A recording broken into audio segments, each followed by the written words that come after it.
I will tell you about the process of fossilisation and या फिर mode of the preservation भी कहते हैं। अब पहले हम alter soft body parts soft parts of expansion preservation. अब सॉफ्ट पार्ट में प्रिजर्व हो जाते हैं किसी ऑर्गेनिज्म के अनएक्सेप्टली। ठीक है, जो होल ऑर्गेनिज्म होते हैं including the soft parts of the इस प्रिजर्व, होल ऑर्गेनिज्म प्रिजर्व हो जाते हैं। जैसे इन अंबर में, जो किसी अंबर में इंसेक्ट प्रिजर्व हो जाता है, आइस में कोई ऑर्गेनिज्म प्रिजर्व हो जाता है।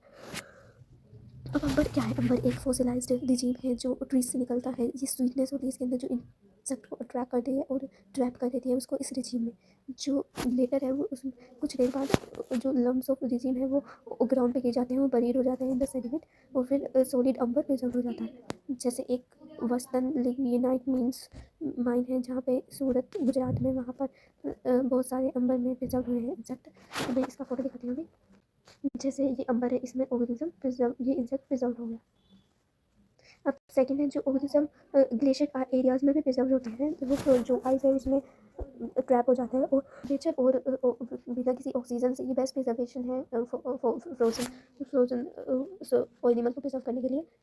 जैसे वुडली मैमोथ है, इस साइबेरिया में पाया गया है। एक एलिफेंट का कुछ पिछले एलिफेंट टाइप जो ओल्ड टाइम्स में रहते थे वो प्रिजर्व हो गया इसमें, और अभी तक वो बिल्कुल अच्छे से प्रिजर्व हुआ था जब वो निकाला गया था। अब जो third sudden burial of the ecosystem by volcanic ash and sand storms leads to the preservation of the fossil. अब आते हैं अनअल्टर्ड हार्ड पार्ट्स। जैसे कार्बन का कैल्शियम कार्बोनेट है, सिलिका है, कैल्शियम फॉस्फेट है।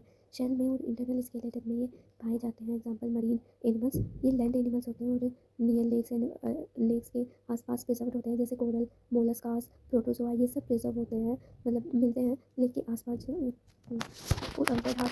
हार्ड पार्ट जो आफ्टर फॉसिलाइजेशन के बाद पार्शली और कम्प्लीटली चेंज हो जाता है ओरिजिनल कंपोजिशन का and structure of the hard parts. Fossilisation के बाद कम्प्लीटली और चेंज हो जाता है। ठीक है, एक्चुअल रिमेन्स जो अंडरगो करते हैं चेंजेस में, वो स्लोली सर्कुलेटिंग करते हैं ग्राउंड वाटर को, और फॉलोइंग इन सब प्रोसेस की वजह से इनके कुछ प्रोसेसेस हैं जैसे परबिटलाइजेशन, इसे पेट्रिफिकेशन भी कहते हैं। इसमें एक जैसे अब सेडिमेंट की लेयर्स है बहुत सारी, वो आ गई है ऊपर ऊपर एक लेयर के ऊपर, जिन्हें हम स्ट्राटा कहते हैं। फिर लिथोस्फीयर में जैसे हमारे डायनासोर की बोन्स है, वे उनके जो मोलिक्यूल होंगे of the one substance by another, वो हेल्प करेंगे प्रिजर्व करने में ऑफ जो स्ट्रक्चर है। जैसे जो बोन है वो शेल को, जैसे मैंने अभी बताया, जो बोन और शेल होंगी वे कैल्साइट और सिलिका और पायराइट में रिप्लेस हो जाएंगी। जैसे petrified of would of the trees. अब पेट्रिफाइड वुड है, वुड जब सेडिमेंट में जाएगी अंदर, फिर वो धीरे धीरे उसके और इनऑर्गेनिक जो पार्ट हटने लगेंगे वो इनऑर्गेनिक बन जाएगा। लाइक दैट जो बोली के बाद जो रॉक थी और ज़्यादा हार्डर रॉक टाइप की हो जाएगी, क्योंकि वो रिप्लेस कर लेगी जो वुड की पार्ट से इनऑर्गेनिक। तो इसमें रिमूवल होता है solution of the each individual of molecules. Her molecule का रिमूवर होगा सॉल्यूशन में से of hard part, and precipitation हो जाएगा of equivalent quality of the replacing mineral. अब भाई रिप्लेसमेंट क्या होता है? रिप्लेसमेंट एक स्लो प्रोसेस होती है जिसकी वजह से जो हमारे फॉसिल फाउंड विद तो रिप्लेसमेंट एक स्लो प्रोसेस होती है। बेसिकली रिप्लेसमेंट होता क्या है, जब एक ऑर्गेनिज्म बढ़ता है फिर वो बरीड हो जाता है under the sediments. Same time में एट द सेम टाइम जब dissolve mineral from H2O precipitate in some places, जो डिसॉल्व मिनरल रिलीज हो जाते हैं फ्रॉम H2O प्रेसिपिटेट हो जाता है इसी प्लेस पे, जिसकी वजह से जो फॉसिल है has the same shape of as original structure but it made entirely of the new mineral. तो इसमें ये होता है जैसे जो शेल्स है वो रिप्लेस कर लेती है सिलिका और पायराइट बोन से।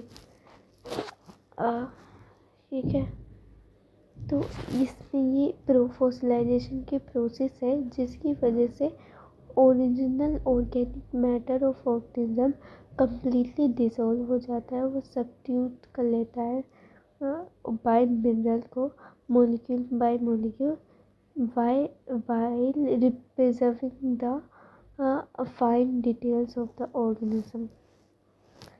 कार्बोनाइजेशन में क्या होता है? कार्बोनाइजेशन में जब ऑर्गेनिज्म मरता है वो बरीड होता है।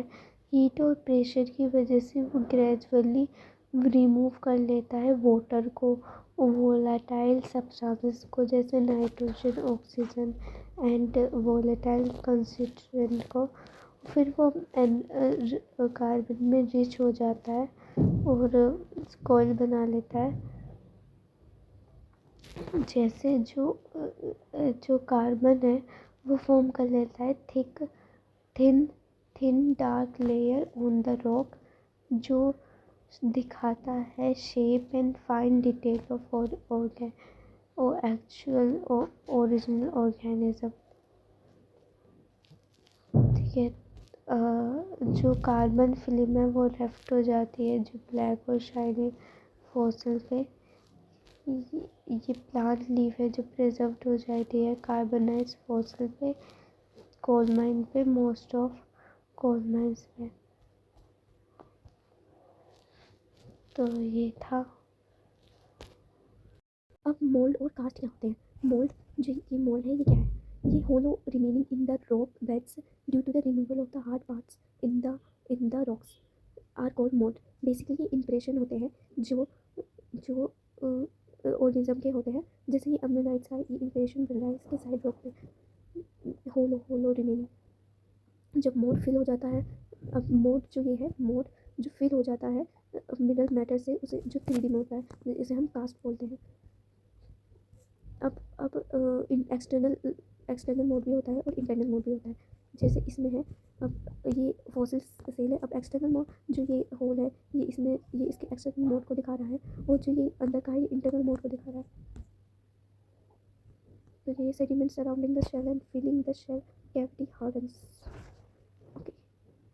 अब ट्रैक्स एंड ट्रेल्स क्या है, ये फुटप्रिंट होते हैं एनिमल्स के जो एम्टोम्ड कर जिसमें सिर्फ सॉफ्ट मड रहती है जो हार्डन कर देती है फॉसिल को इवन थो they do not form any part. ये सब बोरोस बोरिंग ये सब ट्रेस फॉसिल है। ये ट्रेसेस ऑफ बायोलॉजिकल एक्टिविटी जैसे movement habit reproduction biological activity से बनते हैं।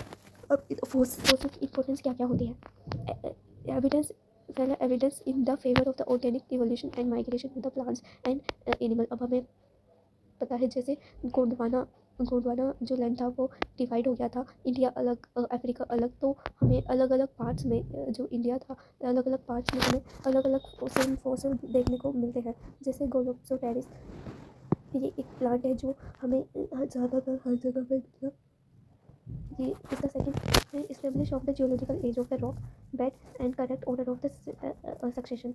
अब जो इंडेक्स फॉसिल है जिसमें हमने पढ़ा था वो वाइड स्केल होते हैं, लिमिटेड लाइफ स्पैन होता है, तो भी हेल्प करते हैं जियोलॉजिकल एज को पता करने के लिए।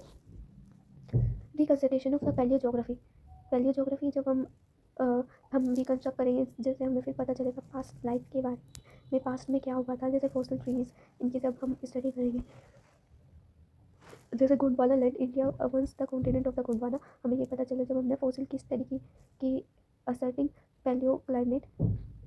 तो अब जैसे जो स्नेक्स हैं वे तो वार्म क्लाइमेट इंडिकेटर होगी ना, वे ग्लेशियर पे तो आइस कोल्ड क्लाइमेट में तो रह रहे हैं। तो fossil leaf with smooth margins are the good indicator of the past tropical palaeo environment. Indicate the cold climate of the past.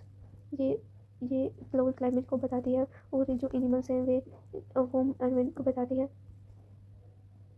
अब ये पेज गलती से बाहर आ गया। तो पहले इन्वायरमेंट, जो पहले के इन्वायरमेंट के बारे में भी हमें पता चलता है, जैसे नॉन मरीन थे, कुछ एनिमल्स फ्रेश वाटर में रहते थे, कुछ एनिमल्स मरीन नहीं थे कुछ एनिमल्स मरीन थे जैसे प्लांट फंगी इंसेक्ट। अब हम कोरिलेट करेंगे बेड को इन एरिया से, time sequence of the sedimentary rock पता चलेगा हमें। फेलोजीनी के बारे में हम आगे बात करेंगे। ये हमें क्लूज देता है deposit of the coal and petroleum, जिससे फोरा मैनिफेरा है। एग्जाम्पल वेल लॉन्गिंग प्रोसेस, इसमें हम स्टडी करते हैं जो स्पीसीज एक्सटेंट हो गई है। Recombination of the unconfirmatory faults fossil को हम आइडेंटिफाई कर सकते हैं। That's all, thank you for watching.